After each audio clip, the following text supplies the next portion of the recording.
الحق من ربك فلا تكن من الممترين.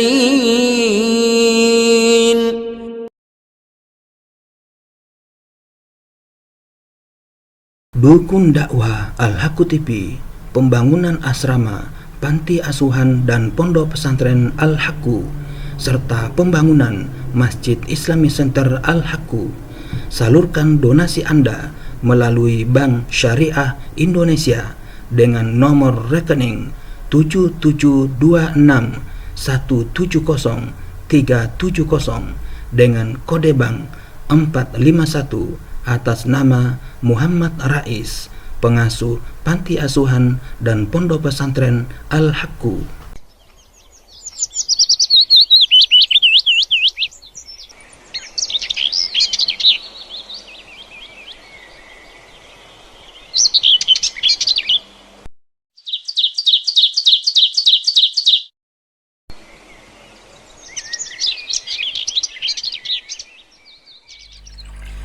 Bismillahirrahmanirrahim.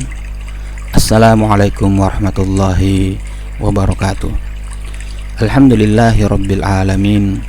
Wassalatu wassalamu ala rasulillah Muhammadin wa ala alihi wa ashabihi wa man tabi'ahuda ila yaumiddin, amma ba'd. Para sobat Al-Haqqu TV dimanapun Anda berada, alhamdulillah kita bersua kembali dalam rangka melanjutkan kajian Kamus Al-Quran, rujukan lengkap kosakata dalam Al-Quran. Kali ini kita telah sampai kepada kosakata yang ke-211, yaitu haram. Arti lafadz haram ialah sesuatu yang dilindungi dan dibela seseorang. Ia juga berarti sesuatu yang tidak boleh dinodai kemuliaan dan kehormatannya. Kota Makkah dan sekitarnya juga dinamakan dengan Al-Haram, yang berarti kota itu tidak boleh dinodai kemuliaan dan kehormatannya. Dalam Al-Quran, lafadz ini disebut dua kali, yaitu dalam surah Al-Qasas, surah yang ke-28 ayat 57, dan surah Al-Ankabut, surah yang ke-29 ayat 67. Dalam kedua ayat ini, lafadz haraman selalu diikuti dengan lafadz aminan, yang sehingga menjadi haraman aminan, yang berarti tanah haram atau tanah suci yang aman. Yang dimaksudkan dengan tanah haram dalam ayat itu sampai hari kiamat nanti.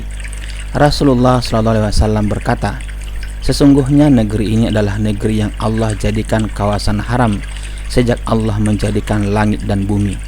Ia akan tetap menjadi tanah haram dengan perintah Allah Subhanahu wa taala sampailah hari kiamat. Dikisahkan malaikat Jibril memberitahu Nabi Ibrahim alaihissalam tentang batas-batas tanah suci dan menyuruhnya menandakannya dengan meletakkan batu, sehingga Nabi Ibrahim disebut sebagai orang pertama yang menandai batas-batas kawasan suci Makkah, yaitu batas yang memisahkan antara daerah yang suci atau tanah haram dengan yang lainnya. Setelah pembebasan Makkah atau Fathu Makkah, Rasulullah SAW mengutus Tamim bin Asad al-Khuzai untuk memperbaiki dan memperbaharui tanda-tanda itu. Kemudian diteruskan oleh para khalifah setelahnya, sehingga tanda-tanda batas tanah suci itu mencapai 943 buah yang diletakkan di atas gunung, bukit maupun lembah. Panjang kawasan tanah suci Makkah ialah 127 km dan luasnya lebih kurang 550 km persegi.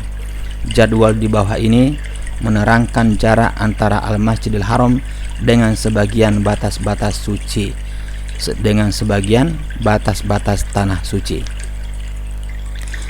Tanaim 7,5 km, Nakhlah 13 km, Adat Laban 16 km, Ji'ronah 22 km, Hudaybiyah 22 km, kemudian Bukit Arafah 22 km. Ketika menafsirkan surah Al-Ankabut, surah yang ke-29 ayat 67, Al-Imam Al-Alusi berkata, kami menjadikan negeri mereka sebagai tanah haram, yaitu tempat yang diharamkan melakukan hukumnya tidak haram. Tanah haram Makkah mempunyai beberapa keistimewaan hukum. Di antaranya adalah seseorang tidak patut memasuki kawasan ini melainkan dengan berniat ihram. Ia adalah sunnat mengikuti pendapat ulama Syafi'i dan wajib mengikut pendapat yang lain atau menurut pendapat yang lain. Binatang di sini haram diburu, sama ada atau sama saja oleh mereka yang berihram atau yang tidak berihram, kecuali binatang berkenaan adalah binatang yang membahayakan dan biasanya menyerang manusia. Sekiranya binatang buruan dibunuh, wajib dibayar ganti. Setiap tumbuhan yang masih hidup dan tumbuh sendiri dan bukan ditanam manusia dalam kawasan tanah haram adalah haram dipotong atau ditebang. Sekiranya pemotongan dilakukan, wajib dibayar gantinya. Tanah serta anak batu dari kawasan tanah haram tidak dibenarkan untuk dibawa keluar. Mengikut pendapat jumhur ulama, orang kafir tidak dibenarkan memasuki tanah haram, sama ada atau sama saja menetap ataupun hanya melalui saja atau hanya sekedar berlalu saja. Sesuatu benda yang tercecer dan tidak diketahui tuannya atau pemiliknya di Makkah atau tanah haram, haram diambil untuk dimiliki. Ia halal diambil oleh seorang yang mau mengiklankannya atau mengumumkannya. Ia berbeda dari barang yang tertinggal di tempat lain. Mereka yang melakukan pembunuhan di tanah haram dikenakan diat atau denda yang lebih berat. Haram mengebumikan orang musyrik di tanah haram, juga menggali kuburnya.